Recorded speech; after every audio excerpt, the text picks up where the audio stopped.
morning and well, it's afternoon now, so good afternoon. Welcome to Racel 1918. Today is international break, so non-scripted. I haven't got any stats or anything like that, but I just wanted to say a few things. I've seen a few creators being on today with some news, so I wanted to address some of those things, in my opinion of some of those things. I will touch on internationals and see if how they're getting on, and firstly, if mainly, hopefully they come through those internationals without any further injury. But before we move forward, we know Willie Gnonto is possibly coming back from an injury. Hopefully he's fit for the Burnley game, but that time will tell on that one, really. And the second thing is, do we want to risk Willie when potentially do you try him in the under-21s or, that type of thing? We'll see. We'll see on the Willie thing. But to be honest with you, we all know if it was me, I'd have Brendan out and Willie in a heartbeat. A couple of things that made me realise, or clicked in my head today, was Ao Tanaka. Ao Tanaka has come out along with Bijol separately and said about they're a bit frustrated with the game time. Now, we know Bijol hasn't actually made a start yet in the Premier League. Tanaka has, he's come on as well. To me, I think we need possibly both of them to start, but we certainly need Bijol to start. Bijol statistically was one of the best defenders in the Italian league last season, which is in itself a very, very top league with some extraordinary players. But for me personally, I think he's got to start in Leeds. Our next game's Burnley. And I'll be perfectly honest with you, I believe possibly that we need to change formation. We won't do that, but we need to go three at the back. I think Bijol has to start, or else he takes Strike out and put Bijol in. I don't think Strike has been amazing. I don't think he's been bad. But I think you've got a player there in Bijol who ultimately is a hell of a lot better than Pascal. I say Pascal's a yard, maybe half a yard off the strikers. Kudos' shot and Matty Tell's shot. He was just a half a yard away. He gets a block on both of them, but it ultimately goes in. They both go into the net against Spurs. The problem that I have is Rodon's a solid defender. He's quick. He can get himself into position quickly. Strike, for me, is always pulled out of position. He's always a few yards ahead of Rodon, or a few yards behind Rodon. That's going to cost us if that continues to be the case, because you'll start playing players onside, or in the opposite end of that, you'll end up being pulled out of position, the ball will go through, and you're automatically 2-3 yards behind the other player, and Pascal doesn't have the pace. Bijol is a big lad. Defensively, won the most headers last season in the Italian league, in the Serie A. Coming to Leeds, I think it's not panic time. We've seen what Bielsa did when Rafinha first came in. Rafa didn't play the first 9-10 games because of injury, and then he wanted to get him to play the way we needed him to play, in the way that the team was playing, understand transition, etc. For me, every time Pascal has the ball, I'm panicking, I'm worried, because he doesn't fill me with confidence. And I'm not picking on the lad, but he's 24. I think he's 24 now. He's not young anymore.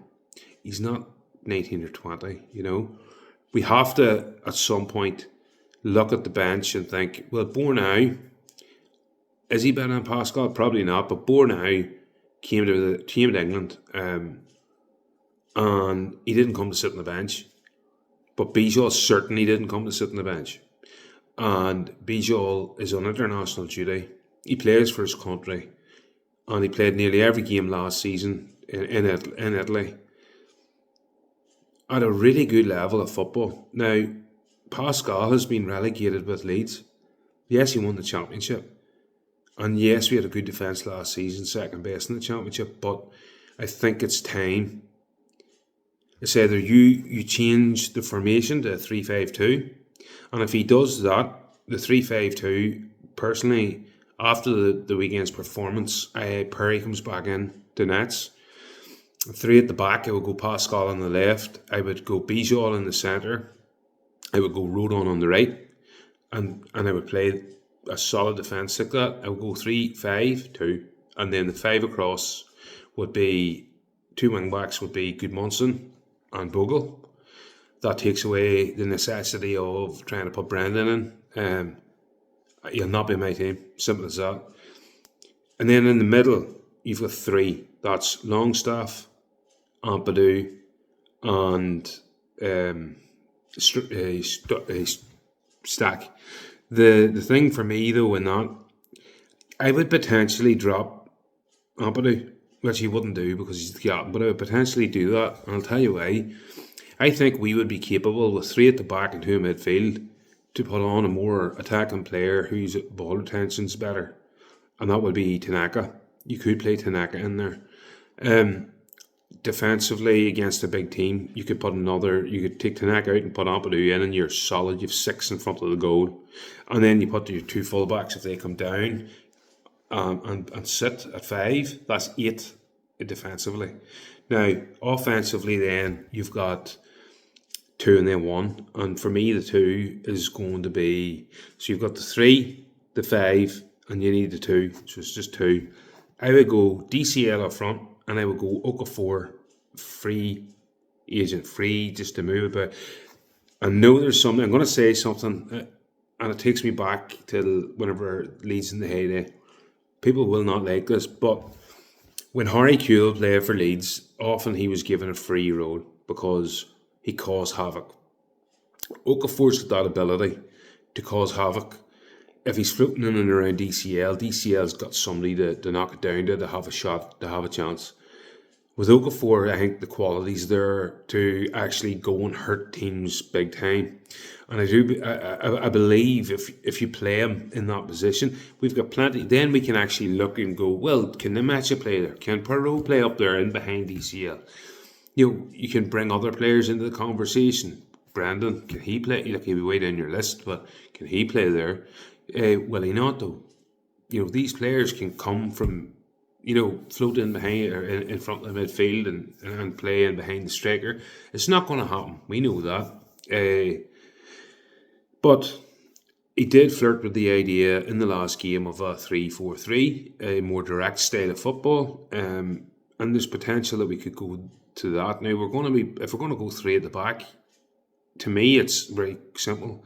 If you're going to go 3-4-3, you've got to go Rodon on the right, strike on the left, Bijol in the middle, and that's your 3. Your 2 wing backs has to be Bogle on the right, Gudmundsson on the left, and then your 2 midfielders, one has to drop. And I'll be brutally honest with you, Ampadu has to drop. Statistically, going by SofaScore, he is the weakest out of the 3.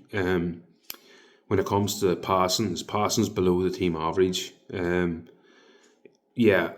would probably keep Longstaff and Stack in there, and then the 3 up front. Then you have to decide whether you go for 3 out-and-out strikers, or do you play DCL up there with 2 wide men. The 2 wide men is obviously Okafor, and potentially, if it was me right now with the fitness levels, I would go Jack, and I get the balls in the box. And it's up then to the 2 midfielders, one of them to get forward and to help DCL. Or one of the wingers comes in and plays alongside DCL, comes into the back post or whatever. There's plenty of options.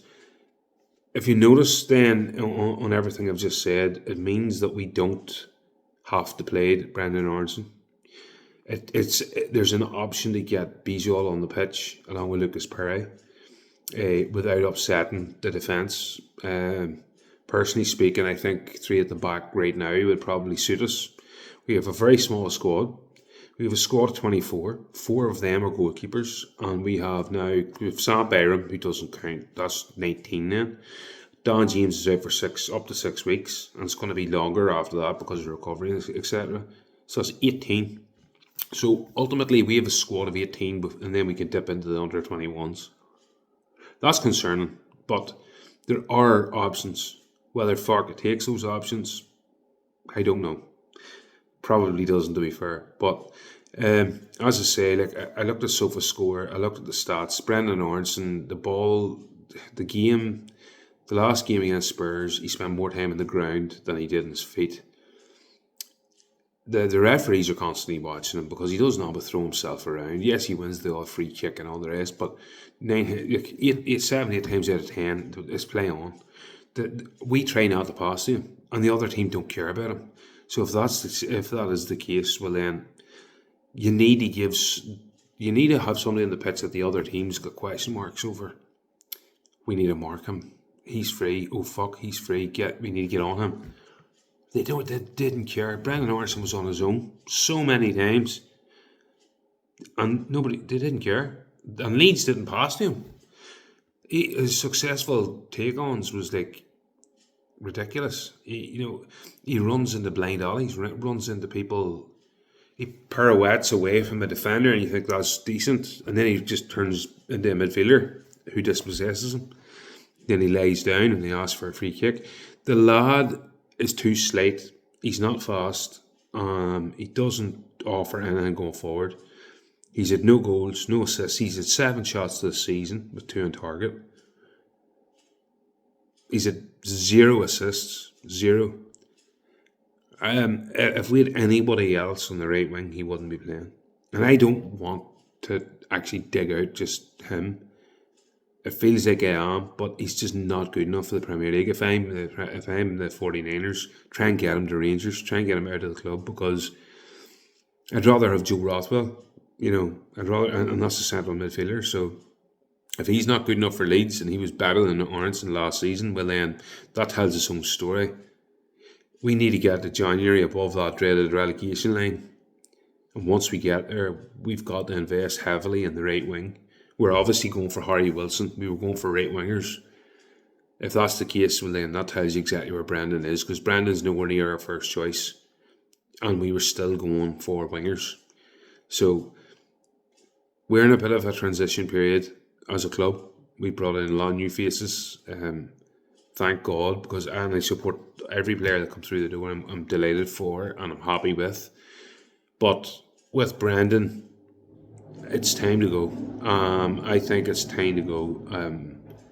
But we can't let him go on till the end of the season. Hopefully we're still up.